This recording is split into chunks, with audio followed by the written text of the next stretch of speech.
ट्रैक्रु महिला सन्देहजनक मृतदेह उद्धार हत्या कर दुर्वृत्त रेल धारण शव फिंगिदेले।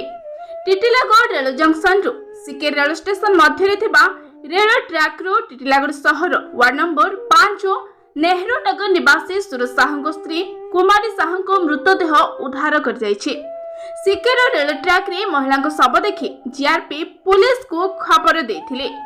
तेबे बलांगीर जीआरपी पुलिस घटनास्थल में पहुंची शव जबत कर व्यवच्छेद पाई बलांगीर भीमभई मेडिकल कॉलेज हॉस्पिटल को पठाई देथिले। उक्त महिला को हत्या कर जाइछि ना अन्य किछि कारण अछि से नहीं नाना आलोचना हेउथिबा बेले एने जीआरपी पुलिस अधिक तदंत आरंभ करछि। प्रकाश जे पड़िशा लोकंक कहबा अनुसार सुरंजक सह तांको मृत स्त्री को कौनसी कारणरू पारिवारिक विवाद लागि रहि आस्थिला।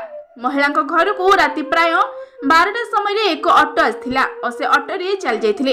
एपरिकी तांको टिटिलागढ़ रेल स्टेशन रे बुलुथिबा किछि स्थानीय लोक मध्य देखिथिले। परदिन सकाळे टिटिलागढ़ सगड़घाट रेल धारणा बा ट्रैक रे संदेहजनक अवस्था रे तांको मृतदेह को उद्धार कर जाइथिला। उक्त सूरज को स्त्री विलंबित राति रे काहेकि घरु एकुटिया गले तथा तांको पारिपार्श्विक अवस्था अनुसार आत्महत्या नुहे बोली संदेह घनीभूत होतिबा बेले एने तांको परिवार किछि प्रतिक्रिया देबे नाही बोली स्पष्ट मना करि दैछन्ते। के हत्या करी उक्त महिला को ट्रेन लाइन रे फिंगी दैथिबा भली गुरुतर अभियोग होइछि। ए घटनार उपयुक्त तदंत कराजिबा निमंते दाबी होछि। Titilagarh bureau chief Satyajit Sadangi report, fast news Odisha.